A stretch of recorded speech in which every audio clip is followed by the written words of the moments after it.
There we go, baby. There we go. Not a biggin, but I will take it. Woohoo! Little largemouth.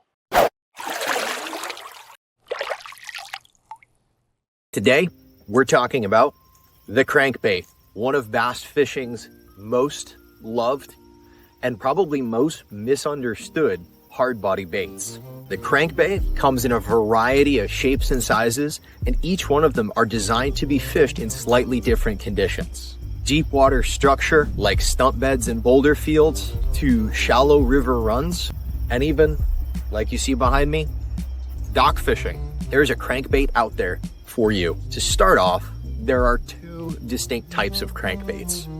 The first one, like you see here, is called a lipped crankbait. They have, as the name would explain, a diving lip underneath the eye where the line is attached. This is going to cause the bait to work its way down in the water column as it's retrieved. Lipped crankbaits are floating hard plastics.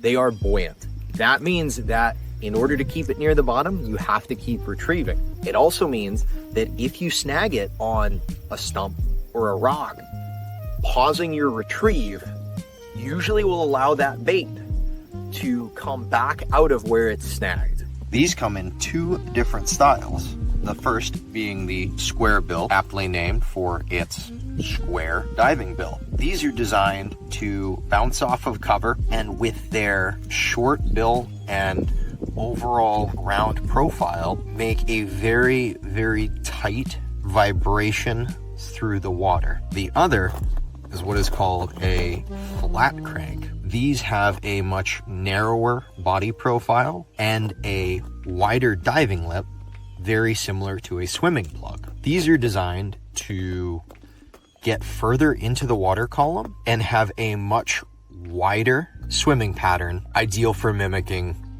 struggling baitfish. There are also lipless crankbaits. Lipless crankbaits do not have a lip at the front. Traditionally, they're a diamond-shaped body, like the rattle trap, and they are a sinking hard plastic, which means if you stop your retrieve, they will sink to the bottom.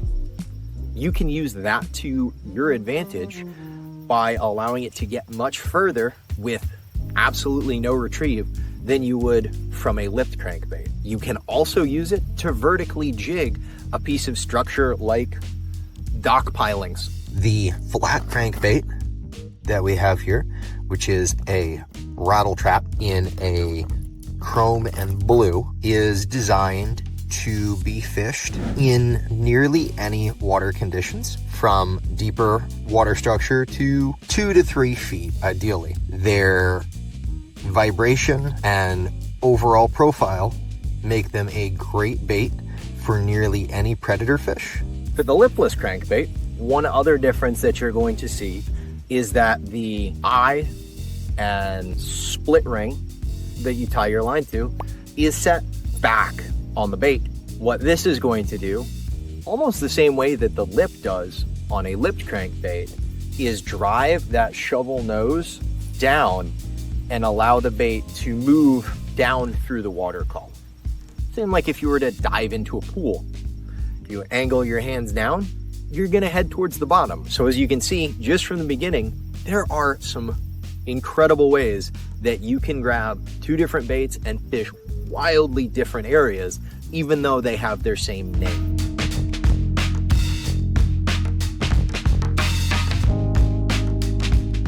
When you're casting your crankbaits, it is important to understand that there are treble hooks, and they do have a tendency, especially when haphazardly lob big high volleying casts, to get hung up on themselves, and then that bait isn't going to fish properly. Instead, go for a nice sharp flick of the wrist type cast.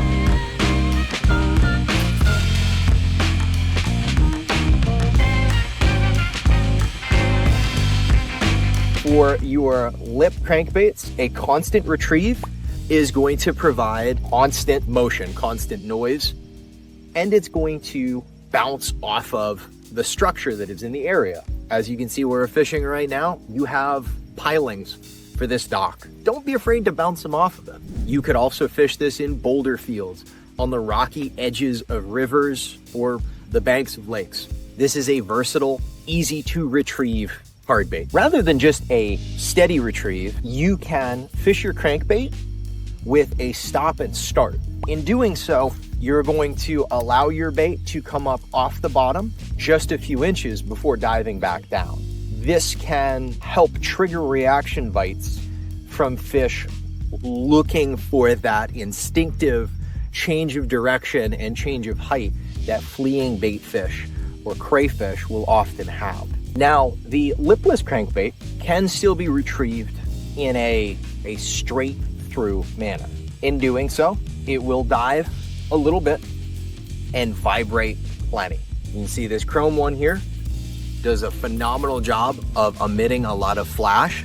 While today may not be the best day for high luster baits, it does still produce a pretty interesting visual when fished through the water.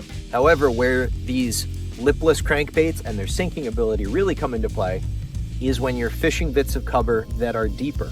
You can pop that rod tip and reel up the slack. And in doing so, you're going to make a very rapid rattle and vibration in a vertical manner. And then as you crank through, you'll pull it forward again. You can also, when you get to places like these pilings, dock edges, culverts, you can simply vertically jig this bait. That straight up and down motion can be enough to antagonize nearly any fish. These rattle traps come in a number of different sizes. Larger than this, which are great for your big bass and other predators like muskie and pickerel, as well as a significantly smaller half-ounce size, and I believe even a quarter-ounce size, called the tiny trap. Those work very well for river smallmouth, as well as when fishing in Florida, they were my go-to for peacock bass. When you do the almost vertical jig, rod pop and retrieve, these again look a lot like a crippled bait fish, or when fished near the bottom, a crayfish.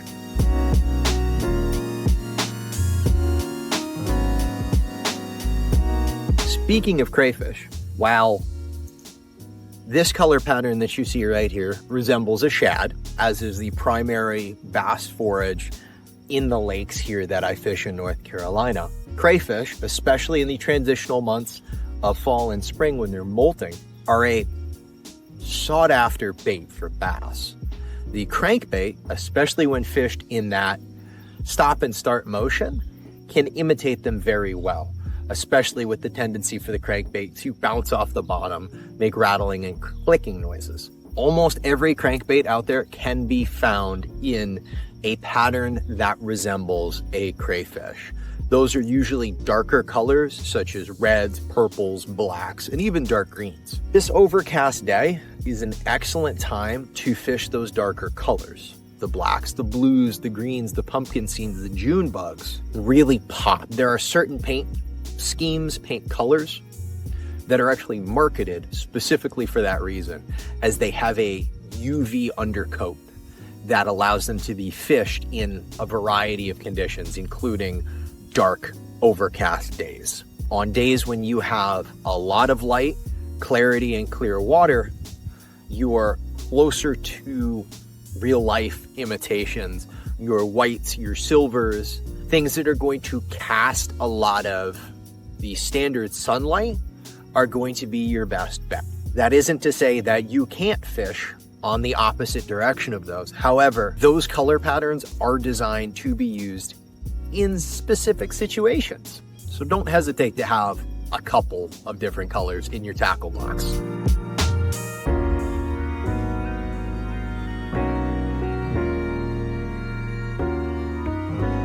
When you are picking the time of year to fish different types of crankbaits, the rule of thumb is the warmer the water, the bigger the movement. And what I mean by that is flat-billed crankbaits with their big shovel noses and narrow body profile are going to move laterally as well as vertically much more than your square bill crankbaits. Certainly doesn't mean that you can't tie them both on during any season. However, your flat bills are going to get down deeper, they are going to move more, and they are going to draw bites from fish who have the energy to chase that bait down, to move their heads further and launch themselves up in the water column or down towards the bottom. The square bill, with its much tighter movement back and forth, as well as vertically in the water column, are ideal for fishing in those cooler months, whether that be fall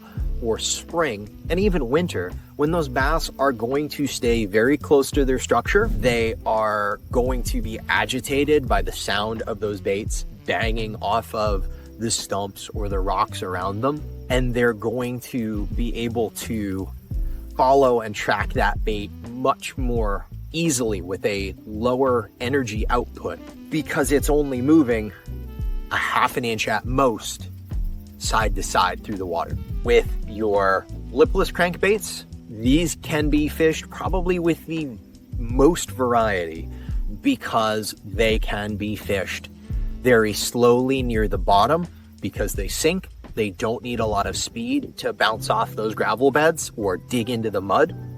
They can also be moved up and down through the water column and allow you to find where those fish may be. In the summer when it's hot, they're probably going to be down near the bottom. So where it's cooler, where there's more oxygen in the water.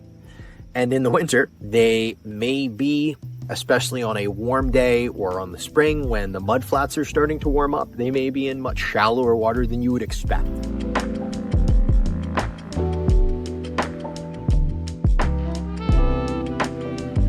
Because lipped crankbaits need to be constantly retrieved in order to get to the proper depth, it's important to have a casting setup designed with that in mind. Go for a reel that has a higher gear ratio. Those reels that are designed in the 7, 8, even 9-to-1 ratio are going to get that line moving much faster and get that bait down to the bottom and in the strike zone very quickly. While this 6.4-to-1 ratio lose is on the slow side, it still does work, especially for that shallow diving square bill.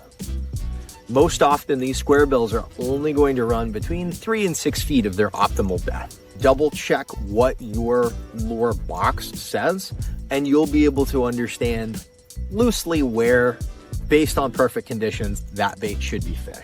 On top of your reel being purposely geared for crankbait fishing, you're gonna want a rod that gives you plenty of distance, because the longer you can cast, the further that arc can be, the more time that bait is going to spend in the strike zone. This 6.6 does work, especially for the shore-based fishing that I've been doing in these videos.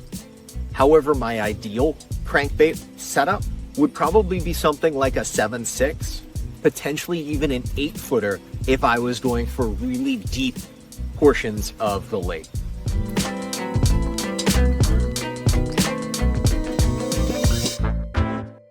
All right, everyone.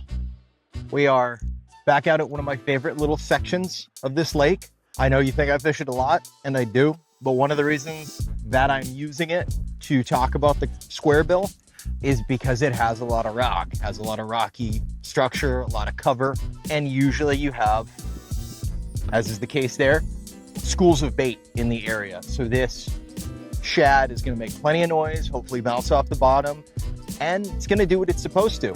So let's fish it.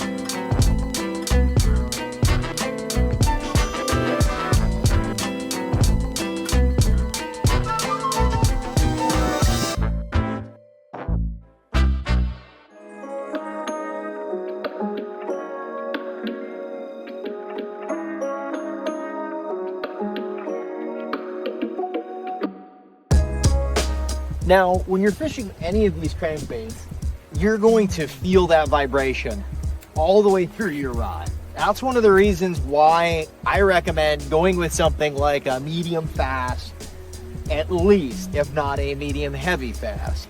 That fast rod tip is going to give plenty of play, plenty of action, but you do still want a heavy backbone in your rod.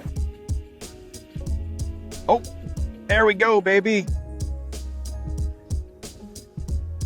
There we go. Not a biggin, but I will take it. Woohoo! Little largemouth.